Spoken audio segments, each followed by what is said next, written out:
Good morning mga tribo. Panibagong araw, panibagong video. For today's video, ito ay part 2 nung una nating video. So, meron din itong mga botas mas malaki lihamap nung una. Pero ilan-ilan lang, tatlo. So try natin na tignan or tanggalan natin ng tubig. Ito ay hindi lang gaano magkalayo. Siguro may mga exact 10 meters mula nung una nating video. So, tingnan natin to kung anong meron dito.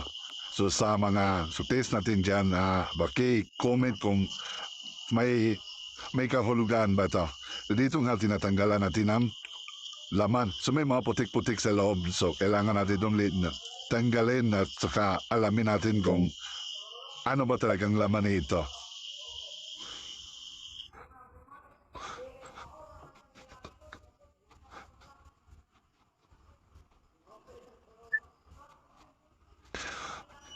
Dito guys, pinapas forward natin para hindi naman kayo mainip kasi kung hindi natin to bilisan, medyo matagal-tagal to. Umabot to ng mga ilang minuto. So dito bibilisan lang natin para hindi naman kayo mainip.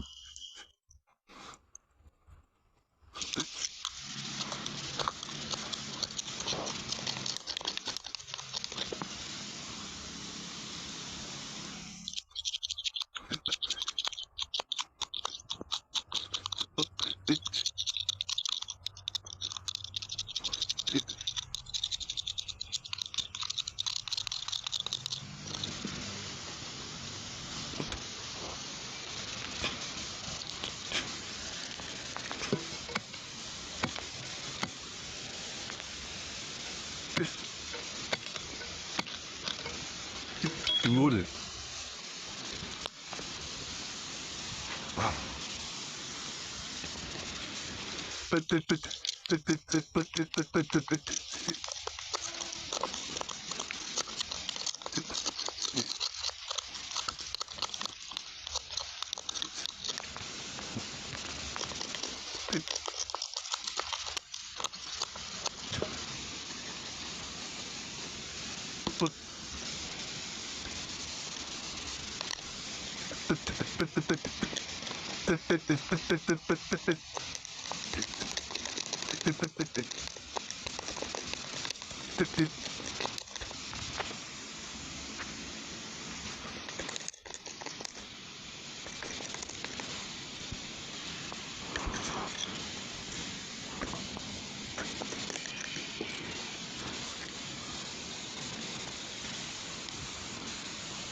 Okay sa portion na doon nalinisan natin. So ito yung nagiging resulta. Mga katrebo, medyo malinis na. So, yung sa pinakalalim.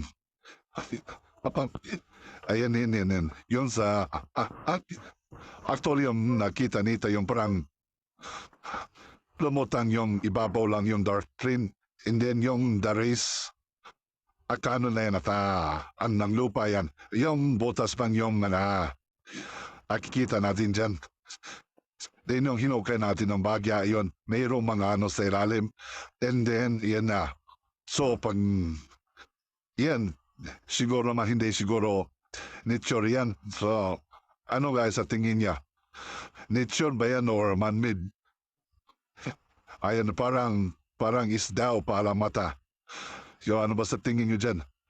Yung ano, you know, actually na tabunan ng lupa yan, inano lang nga natin, inamakanat ng Zonteoy, tinanggalan ng lupa. Ha? So sa mga marunong bandik ko dyan, na ipakicomment naman sa baba kung ano ba ang ibig sabihin yan.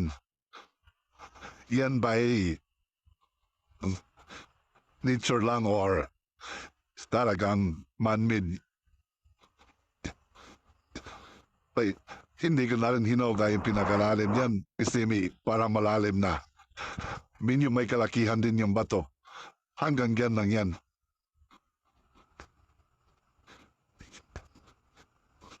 You know.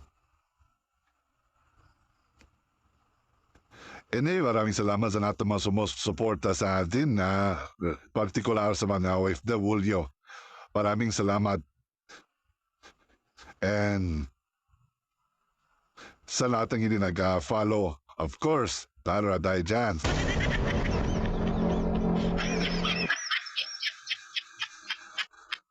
At ang maraka. At ang maraka. I think, man, once again, thank you for watching and follow for more. Good morning.